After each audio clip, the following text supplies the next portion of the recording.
Please note, the following story contains graphic content and violent scenes that may be distressing to some viewers.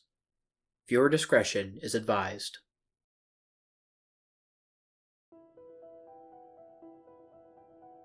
A few years before the time of this writing, there was an experiment to test a phenomenal invention.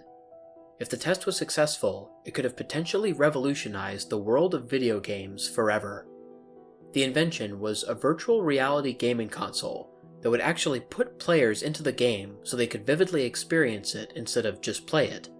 It sounded like something from unrealistic science fiction, but the developers had spent years building it and made sure it was ahead of the rest of the gaming industry by far.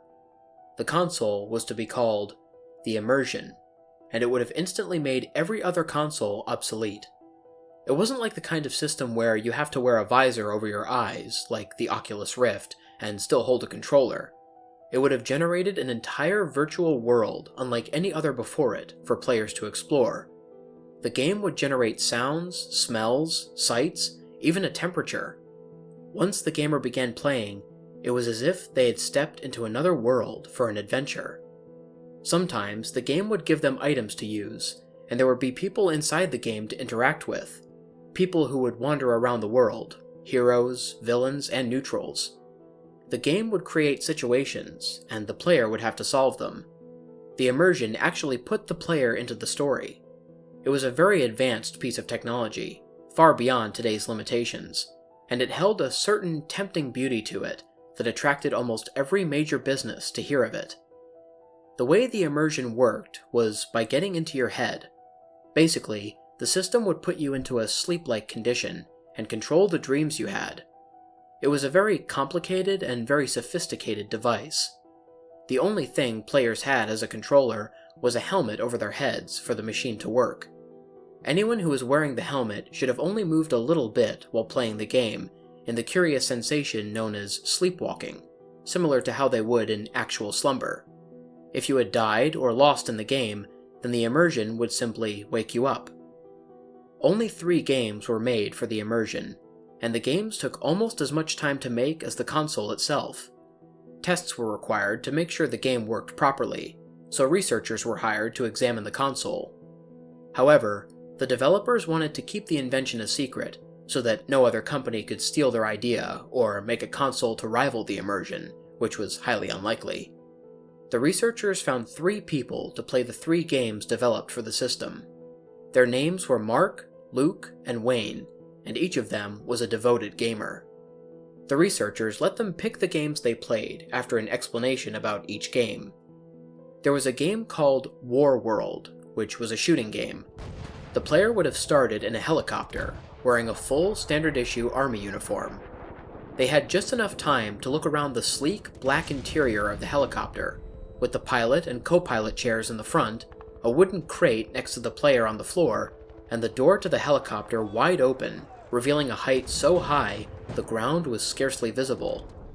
After a moment of looking around, the pilot would tell the player to grab a parachute, a gun from the crate, and then to jump out of the helicopter. The immersion would have made it all the more terrifying than simply pressing a button and walking forward. It would make the player smell the air at the high altitude and feel the overpowering strength of the helicopter blades as they stood in the doorway, staring down at the earth where a layer of dust concealed the ground. And then, the player would fall from the helicopter just before a missile was fired to shoot the helicopter down behind them as they fell to the ground. The player would actually feel the heat of the explosion scraping their back. The explosion would have been deafeningly loud, scattering flaming helicopter pieces everywhere. The player would then have to pull the ripcord of the parachute to land in the middle of a war zone with the gun they chose. Each soldier, friendly or enemy, would have custom faces, different stories and personalities, and different techniques. This was the game Mark would play. The next game was titled Diesel Drag, a racing game. It started with the player walking through a tunnel onto a racetrack, where there would be lines of race cars arranged, all different types and models. All the player had to do was climb inside one and turn the key in the ignition, and then all the other cars would suddenly have drivers in them, ready to race. There had been plenty of tracks designed for this game. The racetracks ranged from a NASCAR-type track to a forest drive, to wild public racing through a city. The immersion had also created a world off the racetrack in case the player went off-road. The NASCAR track had spectators wandering around outside the boundaries, the forest had trees and woodland animals, and the city had individual shops with different people inside. This was the game that Luke would play. The third and final game developed for the immersion was the most vivid of them all. The developers saw an opportunity to make a horror game, an actual scary one unlike any made before, and they decided to make one for the immersion. Hours of time went into making the monster look intimidating and frightening, and weeks went into creating how he would behave in the game. This game was called The Aberrant. The player would begin strapped to a table, and they would find their arms tied down. If they struggled, the player would find their right arm was loose and possible to twist out of the binds.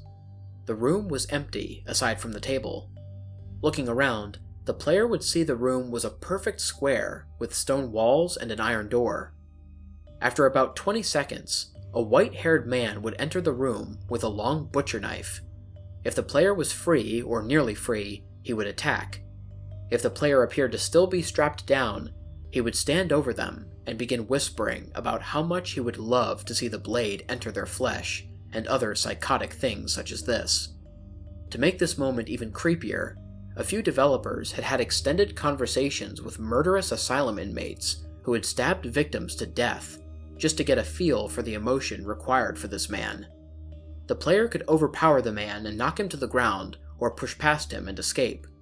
Either way, they had to get out of the room. Once they had escaped the room, the old man would call after them just before the iron door slammed shut. "You can't escape. Come back, or he will find you." He turned out to be the monster. The player's goal was to navigate their way through a maze-like cave system while avoiding it. The developers had made sure to put plenty of obstacles, objects, and details into the maze. There were broken chairs to throw at the monster to slow it down, large tree roots growing out of the walls to force the player to climb over or slide under, and piles of rocks or gravel to hide behind. But the monster was unrelenting in his bloodthirsty search. Wayne, who was apparently a horror addict, had practically begged to play this game. With every researcher and developer gathered in a large room, Mark, Luke, and Wayne were strapped down to 3 tables before the immersion helmets were placed over their heads. A button was pressed, and then the games were started. Within a minute, all 3 gamers had fallen into a sleep-like state, occasionally mumbling about, "Shoot that one," or "Pass him," or sometimes kicking slightly. The immersion helmets were hooked up to 3 large television screens, so everybody could see what the gamers saw in a first-person view.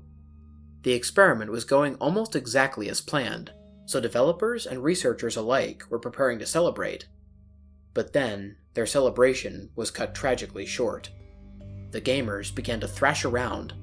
Mark, who had been in the middle of shooting an enemy soldier with his machine gun in Warworld, was now screaming, his cries growing in pitch every time he stopped to take a breath.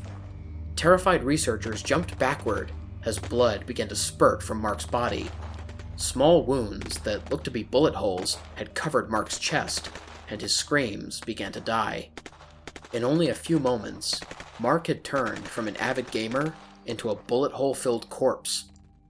Luke was jerking from side to side. His car in the game was going off the track, and he was fighting to keep it on.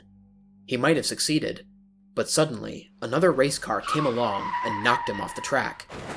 Luke had told the developers to put it on the forest track, the same track where the developers had chosen to put a large, fenceless cliff overlooking a large hill. Luke's car spun over and over again as it rolled off the steep cliff and down the hill. The car went into mid-air for a moment, and then hit the ground with a terrible screech of metal. Luke's sleeping body quivered for a moment, and then there was a loud cracking sound as his neck snapped along with a few other bones. All was still, and then the car exploded.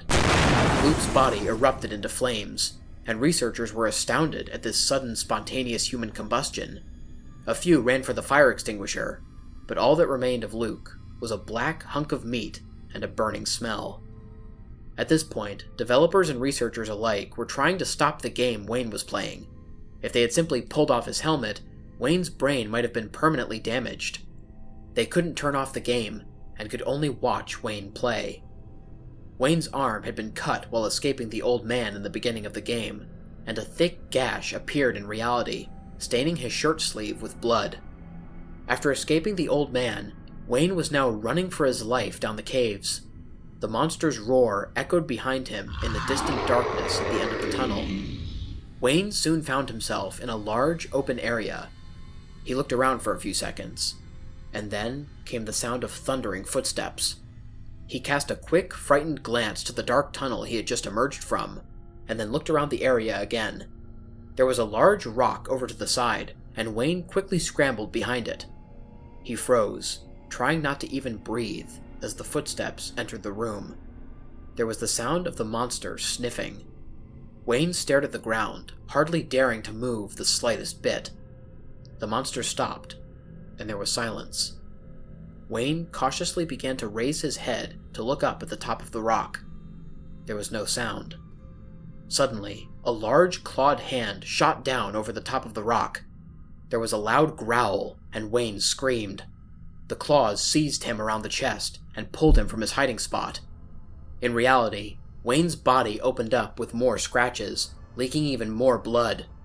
The monster hoisted him into the air and then threw him to the ground. Wayne looked up and got a glimpse of the monster. Its face resembled a human skull, having two dark eyes and a stubby nose. The eyes held two green orbs that cut through Wayne like hunter's eyes. The monster had a mouth like a gaping chasm with long, sharp teeth. Its body was large and brown, with long legs. Long appendages grew from under its arms, wrapping around Wayne and pulling him into the air upside down. Wayne screamed and put his arms in front of him as some sort of defense, but the monster's mouth opened wide, and it pulled Wayne into itself before its mouth closed, chomping the man as though he were nothing more than a piece of bread. In reality, Wayne's body fell open, exposing a broken skull and meaty insides. His lifeless eyes still remained in his head, staring out of the holes in his skull. At the sight of this, a few people vomited. In the game, the monster threw Wayne down. The green lights in its eyes died, reducing them to pure black. The monster on the TV screen looked right at the developers with its dark holes, and then thick black sludge began to fall from its eyes onto the floor. Its mouth slowly fell open, releasing even more of the sludge. Almost everybody watching the experiment, developers and researchers, immediately fled the room. Those who remained, only 5 people, watched the monster slowly turn its head to the side as it stared, before the TV finally shut off. All records of the immersion have been destroyed, and it's as if it never happened. Since then, nothing like it has ever been attempted. A year after the experiment took place, all 5 of the people who had stayed with Wayne until the TV had turned off were found dead. Each of them was confirmed as suicide. The most chilling part about the suicides, aside from the fact that they all took place on the same day, was that each body was found next to the household television set, and each TV was tuned to nothing but static.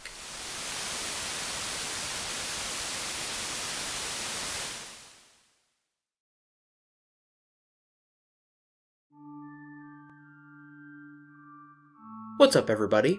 Lone Wolf here. I hope you guys enjoyed listening to tonight's video. In case anyone is interested, all of the various elements used in this video, including pictures, music, sound effects, and stories, will be linked in the description below. Anyways, if you guys enjoyed the video, please feel free to like, share, and subscribe if you haven't already. Also, click the bell for notifications so you don't miss a new video. If anybody has any personal stories or story recommendations for me, or any advice to help improve the channel, there will be links to all of my social media platforms in the description. I'm mostly active on Twitter and on Instagram, but I also have an email, a Discord server, and a TikTok account that you can message me on as well. Until next time, stay spooky. And remember, The hunt begins when the moon is full.